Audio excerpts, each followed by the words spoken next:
아시는 대로 제가 아주 우리 교회에 오기 전부터 많은 교회를 방문했었습니다. 신학교 교수로 있다 보면 서울이나 지방에 수많은 교회 가서 설교를 하거나 강의를 하는 그런 기회가 주어집니다. 그런데 제가 아무리 봐도 교회는 우리 교회가 참 아름다운 것 같습니다. 일단 교회 외관이 든든하고 참 아름답지요. 오래된 건물인데도 참 운치 있고 아름다운 그런 건물입니다. 예배당에 들어와서 예배를 드릴 때에도 이 예배당이 참 쾌적하고 좋습니다. 이 설교단에서부터 여러분 저 출입구까지가 상당히 좀 긴 편이고요. 옆으로도 좀 넓은 편입니다. 그리고 우리 교회 예배당의 특징은 기둥이 중간에 없습니다. 이 정도 규모의 기둥 없는 교회가 없거든요. 기둥이 없다는 건 참 좋은 일입니다. 기둥 뒤에 졸수가 없기 때문이죠. 예를 들어서 부부가 왔는데 억지로 왔다. 나는 기둥 뒤에 앉아 있을래. 우리 교회는 그런 사각이 없습니다. 그리고 또 하나 아주 좋은 건 높습니다, 이게. 그러니까 오래 있어도 답답하지가 않죠. 제가 수많은 교회를 가봤는데 아래층보다 위층이 더 좌석이 많은 교회는 제가 아는 한도 내에서 우리 교회밖에 없습니다. 아래층에 600석이고요. 위층이 650석이거든요. 대부분 교회는 아래층을 크게 하고 중앙에 방송실과 중층을 작게 하는데 우리 교회는 천장이 높아서 중층을 많이 할 수 있다는 게 참 좋습니다. 설교자인 제 입장에서 제일 좋은 건 강대상 몰입 구조라는 겁니다. 여러분 저 아니면 볼 데가 없지 않습니까? 이게 다 강대상 쪽으로 되어 있기 때문에 집중도가 아주 좋습니다. 건물만 그런 게 아닙니다. 여러분 다 느끼셨겠지만 우리 교회 예배당에 들어오는 길이 아주 예쁩니다. 특히 봄에 벚꽃이 필 때 벚꽃이 아주 화려하게 피어 있는 걸 보고 이제 마당으로 들어오게. 그리고 가을에는 여기 이제 계단 내려가는데 중앙에 국화꽃 화분이 아름답게 피어 있습니다. 그 봄과 가을에 그 꽃을 보는 즐거움도 있습니다. 꽃 이야기가 나왔으니까 조금 더 자세하게 한번 생각을 해보지요. 지난 4월 달에 여기 교회 앞에 벚꽃이 환하게 피어 있을 때 여러분 자세히 보십시오. 아, 벚꽃이 피었구나, 환하게 피었구나, 그게 아니고요. 저처럼 매일 교회에 있는 사람들 눈에는 그게 달리 보입니다. 자세히 보면 같이 벚꽃이 쫙 길거리에 있는데요, 같은 날 한꺼번에 피는 게 아닙니다. 좀 빨리 피는 벚꽃이 있고요, 좀 늦게 피는 벚꽃나무가 있습니다. 그리고 만개한 벚꽃나무가 있고요, 만개하지 않고 그냥 져버리는 벚꽃나무도 있습니다. 그리고 다 벚꽃나무가 벚꽃이 같은 색깔이 아닙니다. 붉은색에 좀 가까운 벚꽃이 있고요, 순백색의 하얀 벚꽃이 있습니다. 그러니까 슬쩍 보는 것과 자세히 보는 것은 상당한 차이가 있습니다. 지난주부터 우리가 이 포도나무 비유를 말씀을 나누고 있는데요, 포도나무도 마찬가지입니다. 포도가 열리는 시즌에 포도나무 참 포도가 많이 튼실하게 열렸구나 이렇게 생각할 수 있는데 한 그루 한 그루를 보면 그렇지가 않습니다. 같은 포도나무에 같은 여러 가지에 열리는데요, 튼실하고 아주 당도가 높아 보이는 주렁주렁 포도가 많이 열린 가지가 있고요, 분명히 발효 옆에 있는 가지에는 주렁주렁 포도가 열려 있는데 포도 알도 작고 주렁주렁이 아니라 좀 적게 달려있는 포도가 있습니다. 그리고 같은 포도나무인데 포도 열매가 없는 가지도 있습니다. 자세히 보면 가지라고 다 열매를 맺는 게 아닙니다. 이걸 영적으로 해석을 해보면 포도나무를 뭐라고 비유할 수 있을까요? 지난주에 다 했는데요, 포도나무는 예수님, 농부는 하나님, 우리는 가지, 그렇습니다. 그럼 영적으로 해석을 해보면 예수님이라는 포도나무에 우리가 붙어있는 가지라면 은혜의 열매, 감사의 열매, 기쁨의 열매, 감사의 열매를 많이 맺어야 되는데 가만히 보면 내 옆에 있는 다른 성도들은 은혜의 열매도 맺고 감사의 열매도 맺고 있는 것 같은데 나는 왜 과거에는 열매를 맺었는데 지금은 열매가 없을까? 왜 나는 주님께 붙어 있는다고 애쓰는데 이렇게 감사와 기쁨과 행복의 그런 열매를 많이 맺지 못할까 하는 그런 생각을 하게 됩니다. 왜 그럴까? 어떻게 하면 열매 맺는 신앙생활 다시 잘할 수 있을까? 오늘은 이 질문에 대해서 좀 더 자세하게 한번 본문을 중심으로 살펴보도록 하겠습니다. 지난주에 우리가 본 대로 첫 번째 제일 중요한 것, 가지가 열매를 맺기 위해서 제일 중요한 건 주님께 꼭 붙어 있어야 한다 하는 겁니다. 한번 따라해 보시죠. 주님께 붙어 있어야 열매를 맺는다. 여러분 믿습니까? 예. 주님께 꼭 붙어 있는 성도라야 열매를 맺습니다. 포도나무로 비유하면 아무리 가지가 무성하고 가지가 튼튼해도 포도나무 본체에서 잘려져 나간 가지는 포도 열매를 맺을 수가 없습니다. 어떤 수를 써도 그건 안 되는 겁니다. 무조건 포도나무에 포도 가지가 붙어 있어야만 열매를 맺습니다. 오늘도 여러분 예배당에 이렇게 오셨습니다. 예수님이라는 포도나무에 붙어 있는 노력을 오늘도 하신 겁니다. 잘하셨습니다. 앞으로도 늘 하나님 앞에 드리는 예배 중요하게 여기고 주님 앞에 나오는 일에 주님께 딱 붙어 있는 일에 힘쓰는 여러분 되시기를 주님 이름으로 축복합니다. 옆에 분들과 인사 한번 하겠습니다. 항상 주님과 함께 하시기 바랍니다. 제일 중요한 것, 가지가 포도에 붙어 있어야, 나무에 붙어 있어야 열매를 맺는다. 그런데 여기서 한 단계 더 나가 보겠습니다. 여기에 우리의 고민이 있습니다. 포도나무 가지가 포도나무에 붙어 있어야만 열매를 맺지만 붙어만 있는다고 무조건 열매가 맺히는 것은 아닙니다. 제가 앞부분에 예를 들었죠. 튼실하고 주렁주렁 포도가 열매가 맺히기도 하고요. 그렇지 않은 열매를 맺기도 하고 가지인데 포도나무에 붙어 있는데도 열매를 못 맺는 그런 가지도 있습니다. 그것이 오늘 본문 2절의 말씀입니다. 자, 우리 2절 말씀을 화면 보면서 함께 읽어보겠습니다. 시작. 무릇 내게 붙어 있어 열매를 맺지 아니하는 가지는 아버지께서 그것을 제거해 버리시고 무릇 열매를 맺는 가지는 더 열매를 맺게 하려 하여 그것을 깨끗하게 하시느니라. 아멘. 자, 화면 보시면 내게 붙어 있어, 가지가 포도나무에 붙어 있는데 열매를 맺지 아니하는 가지가 있습니다. 그 가지는 아버지, 농부이신 아버지께서 그 가지를 어떻게 하신다고요? 제거하신다. 여기에 참 고민이 있습니다. 여러분 마음으로만 대답해 보십시오. 여러분은 주님 믿어서 주님 주시는 은혜와 감사와 기쁨과 행복의 열매를 많이 맺고 계십니까? 아멘 소리가 적지 않습니까? 이게 우리의 고민입니다. 나도 크게 아멘 하고 싶고, 아유 참 주님 믿고 나서 행복하고 더 기쁘고 더 감사하고 더 즐겁고 내 인생이 너무 좋아졌다. 왜? 많은 열매를 맺었으니까. 그렇게 고백하고 싶은데 다른 분들은 그렇게 사는 것 같은데 나는 별로 그런 것 같지 않다. 또는 과거에는 그런 은혜를 나도 체험했는데 지금은 과거에 비해서 그런 것 같지 않다.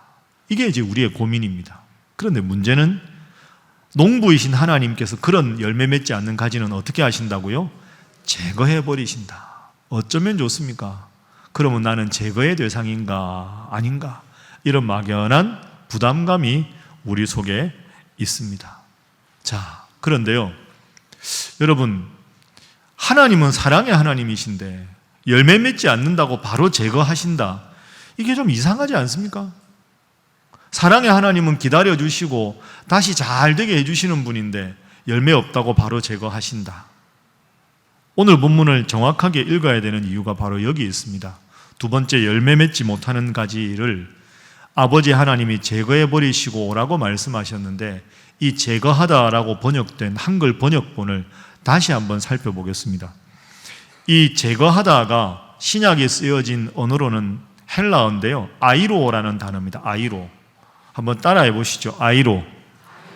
제거하다가 아이로인데 이 아이로가 무슨 뜻인지 제가 몇 개 본문을 여러분들과 함께 나누고 싶으니까요, 잘 한번 살펴보십시오. 화면 보시면 마태복음 9장 6절에 예수님께서 중풍병자를 낫게 하시는 장면입니다. 그러나 인자가 세상에서 죄를 사하는 권능이 있는 줄을 너희로 알게 하려 하노라 하시고 중풍병자에게 말씀하시되 일어나 내 침상을 가지고가 아이로라는 단어입니다. 집으로 가라.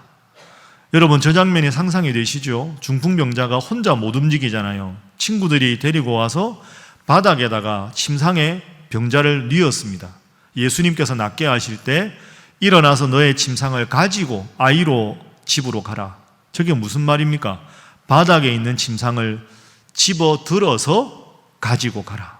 바닥에 있는 것을 들다, 집어 올리다, 이런 뜻이 아이로입니다. 두 번째 본문은 마태복음 14장 12절. 요한의 제자들이 와서 시체를 가져다가 장사했다. 세례 요한이 죽었습니다. 죽었는데 그 죽은 시체를 가져다가, 들어다가, 바닥에 있는 시체를 들어다가 바닥에 있는 것을 들어 올리다, 또 이런 뜻이지요. 마태복음 14장 20절도 보십시오. 보리떡 5개 물고기 2마리로 장정만 5,000명을 예수님 먹이셨을 때 다 배불리 먹고 남은 부스러기를 12바구니에 차게 거두었다. 빵 부스러기, 생선 뼈, 이런 거 바닥에 있는 걸 다 손으로 집어서 바닥에 있는 것을 거두었다. 다음 본문입니다. 나가다가 시몬이란 구레네 사람을 만나며 예수님 십자가에 달려 돌아가실 때 너무 힘드셔서 십자가와 함께 골고다 언덕에 쓰러지셨을 때 그 구레네 사람에게 십자가를 억지로 지워 아이로 가게 하였다.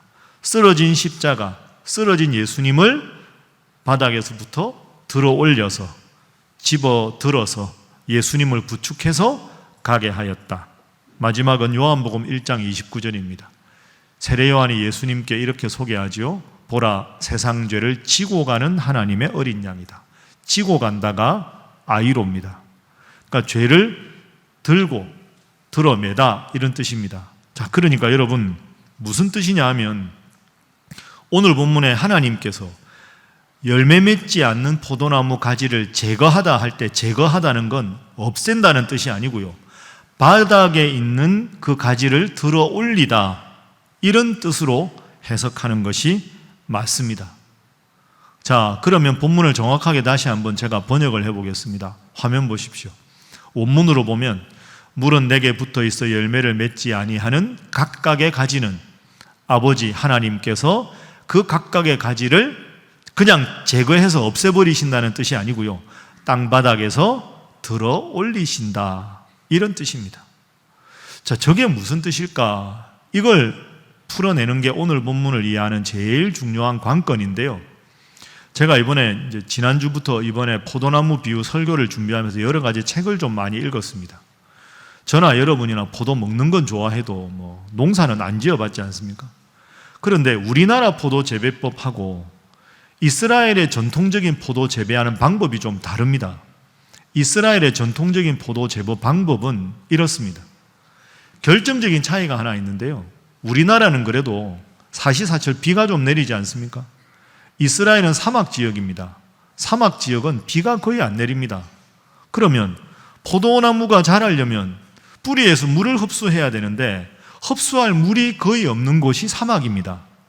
그래서 이스라엘의 전통적인 포도를 재배하는 방법은 우리나라 같으면 이렇게 포도나무 가지 같은 걸 위에 이렇게 대 같은 거에서 울타리에 묶어서 위로 올리는데요, 처음부터 가지와 잎을 올리는 게 아니고요, 이스라엘은 처음부터 잎과 가지를 땅바닥에 쫙 붙여 놓습니다. 처음부터 가지가 위로 자라도록 하지 않는다는 뜻이지요. 잎과 가지를 땅바닥에 딱 붙어서 자라게 합니다. 왜 그러냐? 이슬을 먹기 위해서, 이슬을 흡수하기 위해서. 적은 이슬이지만, 왜? 사막이라 물이 없으니까 그 밤새 내린 이슬이라도 조금이라도 더 물을 흡수하기 위해서 땅바닥에 가지와 잎이 붙어 있게 자랍니다. 이렇게 자라다가 그런데 문제가 하나 생깁니다.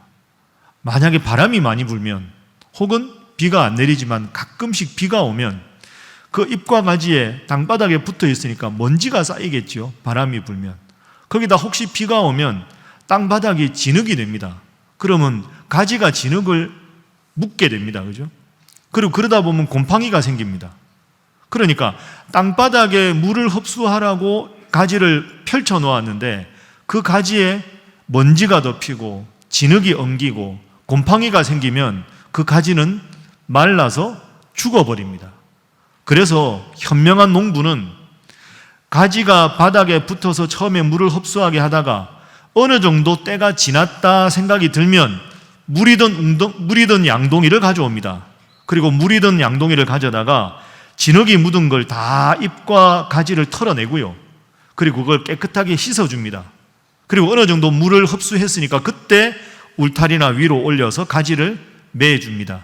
그 과정이 오늘 본문의 아이로라는 단어입니다. 그러니까 바닥에 있는 가지를 먼지를 털고 들어 올린다. 들어 올린 다음에 깨끗하게 씻어서 울타리 위쪽에 매주어서 열매를 맺게 한다. 이런 뜻이 오늘 본문 2절입니다.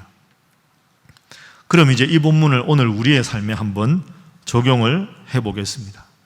방금 제가 말씀드렸듯이 땅에 있는 습기를 흡수하게 하기 위해서 땅바닥에 가지와 잎을 두어야 되지만 일정 시간이 지나면 반드시 농부는 그 가지를 바닥에서 들어 주어야 합니다. 그래야 열매를 맺을 수 있습니다. 오늘 우리의 영적인 삶에 그대로 적용이 됩니다. 저나 여러분이나 이 세상에 살고 있습니다. 이 세상에 살다 보니 이 세상의 영향을 받지 않을 수가 없습니다. 그러나 예수님께서 분명히 말씀하셨습니다. 너희는 세상에 있으나 세상에 속한 자가 아니다. 한번 따라해 보시죠. 세상에 있으나 세상에 속한 자가 아니다. 이게 무슨 뜻입니까?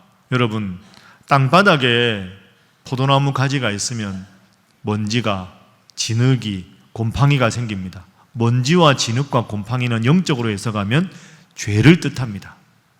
우리가 세상에 산다고 해서 세상에 온갖 죄를 짓고 하나님보다 세상이 좋아서 살아가다 보면 나도 모르게 영적인 때가, 영적인 죄가 잔뜩 끼입니다.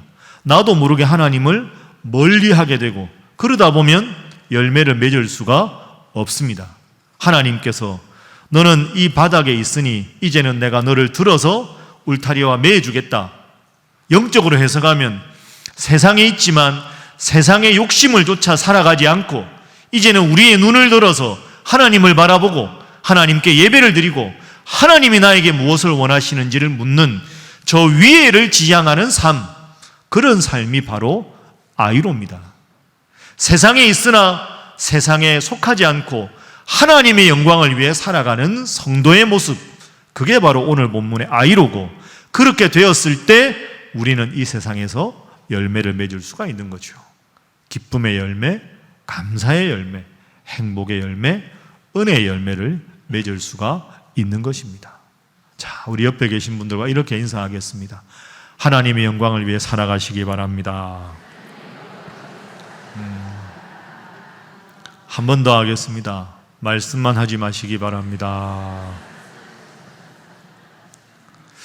그러니까 여러분 생각해 보십시오. 이게 참 쉽지 않습니다. 세상에 있는데 세상 사람들과는 다르게 하나님 중심으로 살아간다. 세상의 대지에 발을 붙이고 있지만 우리의 시선은 세상을 바라보는 게 아니라 주님의 영광을 바라보며 살아간다. 그래야 열매 맺는 삶을 살 수 있다. 세상의 것을 추구하는 것은 그 어떤 것도 만족을 주지 못합니다. 여러분, 돈이 좀 더 있으면 행복하시겠죠? 좀 더 있으면 행복할까요? 이것보다 좀 더 지위가 한 단계 높아지면 행복할까요? 더 높이 그렇습니다. 항상 우리의 욕심은 무한하고 우리가 가질 수 있는 것은 유한합니다. 유한과 무한 사이에 그 괴로움 때문에 인생은 결국 세상적인 것을 추구하면 허무하다, 이 결론에 봉착할 수밖에 없는 것입니다. 여러분 한번 스스로 생각해 보십시오. 여러분은 얼마나 평소에 주님을 찾고 있습니까? 오늘도 예배당에 오신 건 잘 했는데 일주일에 한번 예배당에 온 것으로 여러분이 할 도리를 다 했다, 혹시 그렇게는 생각하고 있지 않습니까? 땅바닥에 있지만 하늘을 바라보는 삶은 매일 말씀과 함께로 말씀을 읽고 말씀을 붙잡고 기도하고 일상생활 속에서도 주일이 아닌 엿새 동안에도 하나님의 뜻을 이루기 위해서 살아가려고 노력하는 것, 그런 삶을 살 때 세상이 줄 수 없는 기쁨과 행복과 은혜가 우리의 삶에 주어지는 줄로 믿습니다. 그래서 제가 여러분에게 묻습니다. 이것도 마음으로만 대답하십시오. 여러분에게 하나님은 몇 등입니까? 고개 숙이지 마십시오. 1등인가? 2등인가? 3등인가? 3등만이라도 좋아라. 제가 여러분에게 읽어드린 적이 있는데요, 제가 읽을 때마다 저도 참 뜨끔하고 스스로 돌아보게 하는 그런 시입니다. 다시 읽어보겠습니다. 여러분 스스로를 잘 한번 반추하면서 생각해 보십시오. 제목은 하나님은 3등입니다. 하나님은 3등입니다. 1등은 하고 싶은 일, 2등은 해야 하는 일, 3등은 하나님 만나는 일. 하고 싶은 일 다 하고 해야 하는 일 다 마치고 그 후에 시간이 나면 하나님을 만나줍니다. 하나님은 3등입니다. 어려운 일이 생길 때에도 하나님은 3등입니다. 내 힘으로 한번 해보고 그래도 안 되면 가까이 있는 사람에게 도와달라고 하고 그나마도 안 되면 그때 하나님을 부릅니다. 하나님은 3등입니다. 거리에서도 3등입니다. 내게 가장 가까이 있는 것은 내 자신, 그 다음은 내 마음을 알아주는 사람, 그 다음에야 저 멀리 하늘에 계신 하나님이십니다. 하나님은 3등입니다. 여러분 어떠십니까? 그저 세상이 좋사오니 하다 보니 하나님이 점점 내 삶의 등수에서 밀려나는 모습은 오늘 내 모습은 아닌가? 그런데 나는 하나님을 3등으로 여기는데 하나님은 여러분을 몇 등으로 여기실까요? 이 시의 중반부는 하나님의 마음을 이렇게 노래합니다. 제가 읽어드리겠습니다. 그런데 하나님께 나는 1등입니다. 무슨 일이 있어도 내가 부르기만 하면 도와주십니다. 내가 괴로워할 때는 만사를 제쳐놓고 달려오십니다. 아무도 내 곁에 없다고 생각될 때에는 홀로 내 곁에 오셔서 나를 위로해 주십니다. 나는 하나님께 언제나 몇 등입니까? 1등입니다. 하나님은 나를 1등으로 생각하고 우리는 하나님을 3등으로 생각하고, 이 시의 후반부에서 이 시인이 이렇게 결단을 합니다. 나도 하나님을 1등으로 생각했으면 좋겠습니다. 만사를 제쳐놓고 만나고 작은 고비 때마다 손을 꼭 잡은 내게 1등으로 가까이 계신 하나님이셨으면 좋겠습니다. 나를 1등 삼으신 하나님을 우리 모두가 1등으로 모시고 살게 되었으면 좋겠습니다. 옆에 분들과 인사하겠습니다. 하나님을 1등으로 모시기 바랍니다. 다시 한번 할까요? 그래야 풍성한 열매를 맺습니다. 이제 말씀을 정리하겠습니다. 여러분, 저나 여러분은 세상에 살 수밖에 없습니다. 그러나 세상에 산다고 해서 세상적인 욕심이 우리를 지배하게 두어서는 안 됩니다.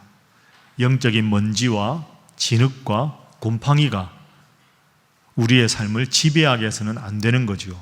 세상에 있지만 우리의 시선은 저 높은 것을 추구하고 하나님의 영광을 추구할 때 우리는 열매 맺는 삶을 살 수 있습니다.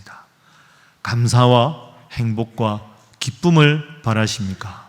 세상에 줄 수 없는 그것 하나님께서 주실 줄 믿고 이 세상에 살아가나 항상 여러분의 시선은 위에 계신 주님의 영광을 생각해서 하늘로부터 오는 은혜와 기쁨과 영광과 감사가 넘쳐나는 풍성한 열매 맺는 삶을 사는 우리 신일의 모든 성도들이 되시기를 주님 이름으로 축복합니다.